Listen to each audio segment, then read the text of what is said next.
요한일서 묵상일기 61번째. 기뻐하는 자에게 기쁠 일들이 더 많아집니다.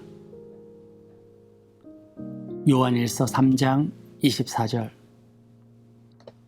그리스도의 계명을 지키는 사람은 그리스도 안에 있고 그리스도께서도 그 사람 안에 계십니다. 그리스도께서 우리 안에 계시다는 것을 그가 우리에게 주신 성령으로 우리는 압니다.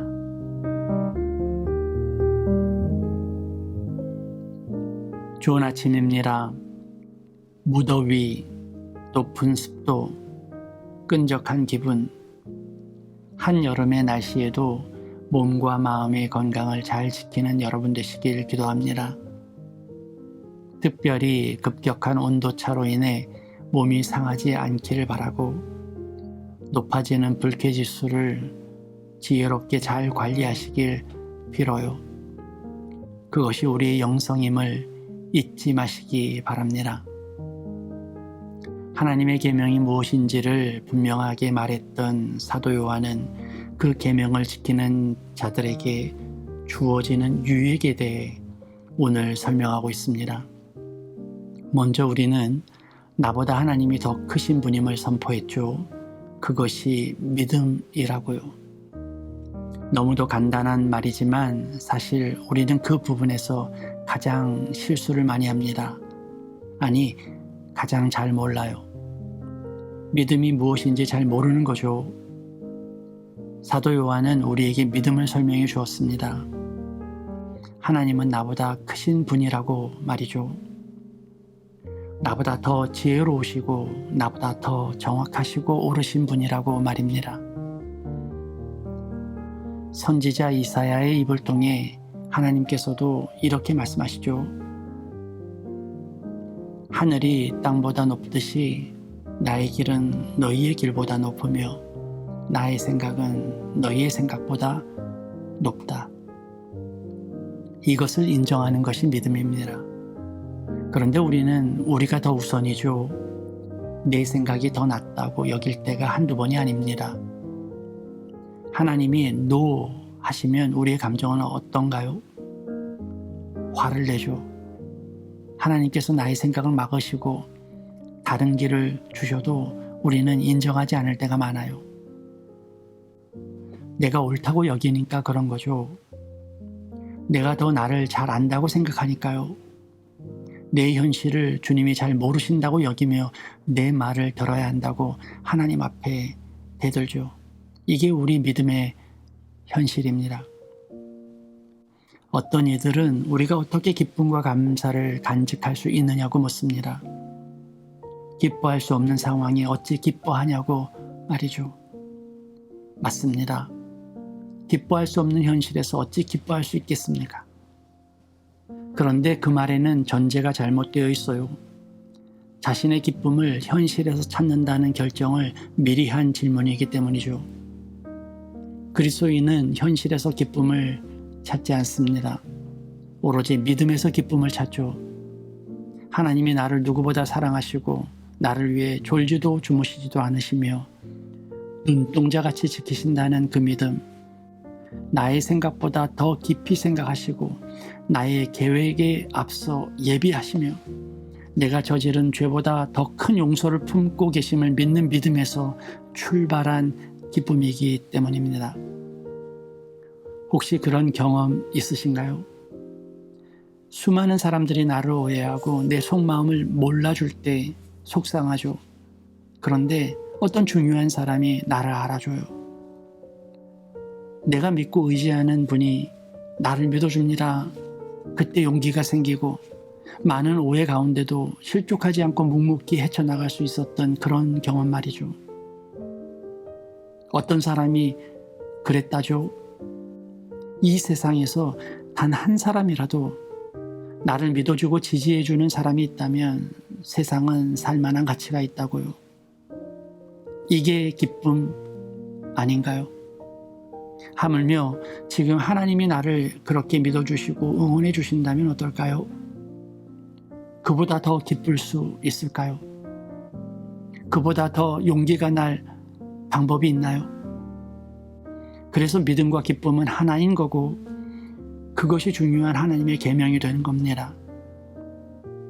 그런데 놀랍게도 그런 믿음과 기쁨을 갖는 사람만이 하나님이 보입니다.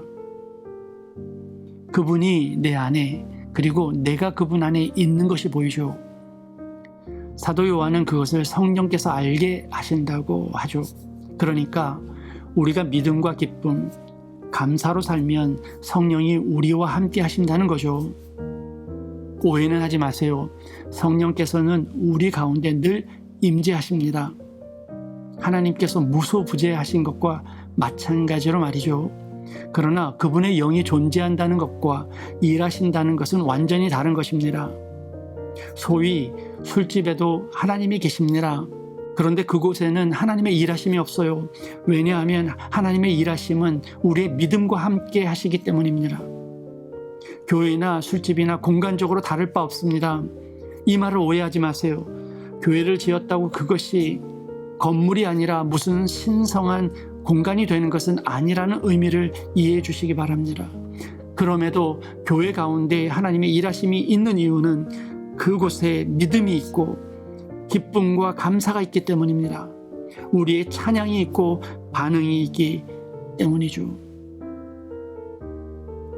예수님의 비유 말씀 가운데 달란트의 비유라고 이름이 붙은 이야기가 있습니다. 잘 아시는 말씀이죠.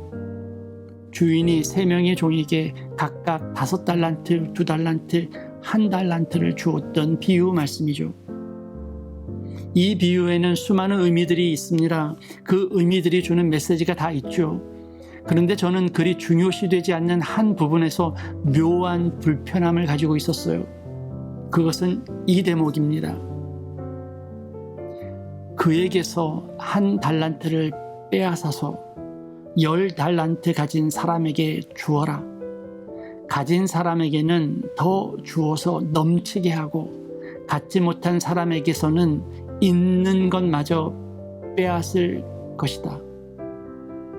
이 부분이 불편했던 것은 이것이 하나님의 성품에 어울리지 않는 대목 같아 보였기 때문입니다. 갖지 못한 사람에게서 빼앗아 가진 자에게 더 주라는 말씀이 어색했기 때문이죠.